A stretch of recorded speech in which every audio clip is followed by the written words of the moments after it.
Hey everybody, I'm Max Scoville, and on today's Fix of Entertainment News, Avatar 2 is already breaking Star Wars records, LEGO is rolling out an Optimus Prime set, and the director of The Fly, among other films, claims his next movie is so gross it might have people walking out of theaters. But first, here's this thing.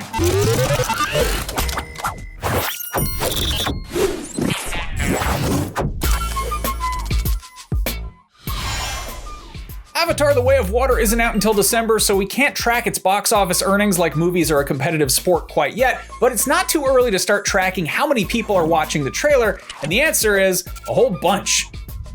In the first 24 hours since the trailer premiered, it attracted a whopping 148.6 million views online, which is more than any of the trailers for the recent Star Wars movies. These numbers come by way of The Hollywood Reporter, who got them straight from Disney. For context, some other recent blockbuster trailers have been F9, The Fast Saga, which got 202.7 million views in 24 hours, Black Widow with 116.8 million, and Star Wars: The Rise of Skywalker with a measly 112.4 million views in 24 hours. I'm just kidding, that's a very high number still.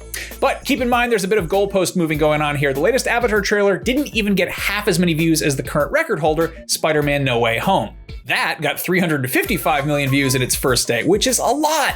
A handful of other MCU trailers have easily broken that 200 million view mark as well. What is impressive is that the Avatar trailer didn't premiere online. There was a 5-day stretch where you could only see it theatrically attached to Doctor Strange in the Multiverse of Madness, and a whole lot of people saw it that way. It also leaked online, and presumably Disney premiered the legit trailer so that people weren't just seeing a crappy cam rip of this incredibly high-definition film that James Cameron has spent over a decade working on. A huge part of the first Avatar's success can be accredited to moviegoers in China, and it's worth noting that only 23 million of the new trailer's views came from that part of the world. So despite most people saying that they don't care about Avatar, a lot of people seem to, at the very least, be curious about the sequel. Of course, clicking on a 2-minute YouTube video is a lot less work than dragging your ass to a movie theater, paying extra to rent 3D glasses, and then sitting there for 2+ hours watching big blue cat people do stuff with their ponytails, so it doesn't necessarily mean that James Cameron's long-awaited sequel to the very popular Fern Gully remake will be a slam dunk at the box office, but the trailer numbers are definitely boding well currently.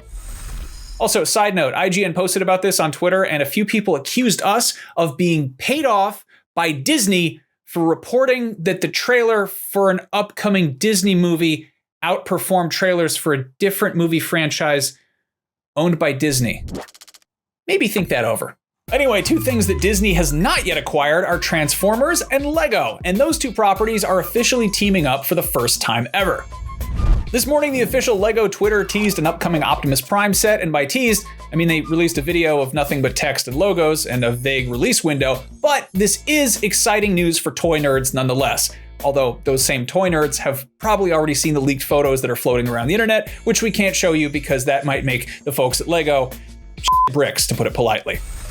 Now for context, Transformers is owned by Hasbro, which is technically one of LEGO's competitors, which is probably why this hasn't happened sooner, and kind of why it's surprising to see it happening at all. For several years, starting in 2011, Hasbro had its own line of Transformers construction toys as part of their Creo line, but that line has since been discontinued, presumably because it was outsold by LEGO. The set itself is rumored to be of classic Gen 1 Optimus with a whopping 1,508 pieces and a price tag of around $170, and it's said to include his Ion Blaster, Energon Axe, the Allspark, and a jetpack, plus a little plaque that LEGO likes to include with its fancy old collector sets. Now, it's going to be interesting to see if this is a one-off collector's item or the start of a proper partnership. Transformers is one of the few properties that hasn't gotten LEGO sets at this point, so it would be pretty cool if we saw more. It's also worth noting that Hasbro also owns Power Rangers, and a LEGO Megazord would be pretty cool. Anyway, the teaser says LEGO Optimus is rolling out in June 2022, which is just a matter of weeks away, so presumably we'll have more info on how to order or pre-order it very soon. Now, if you're still watching after I blacked out and rambled about toys for 3 minutes, great. Let's jerk the wheel real hard in a totally different direction: disgusting body horror. Deadline spoke to David Cronenberg about his upcoming film Crimes of the Future, and the acclaimed director fully expects audiences to be thoroughly revulsed by the film.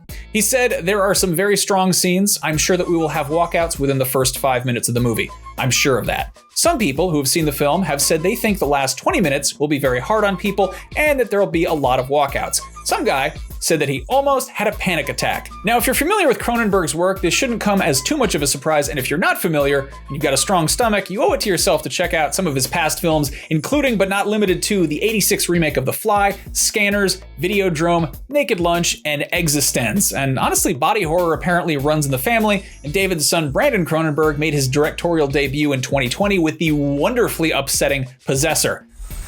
Of course, before you can make people walk out of a movie, you've got to get them to walk into it in the first place, which will probably be a tall order since Crimes of the Future releases stateside on June 10th, opening against Jurassic World Dominion. Please, I implore you. I love dinosaurs too, but support your local twisted Canadian filmmakers who make movies so gross you might have a panic attack.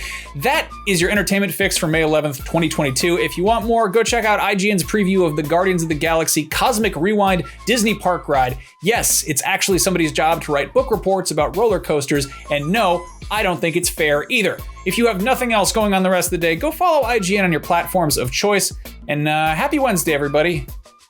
As a special treat, here's my dog. He just got a haircut.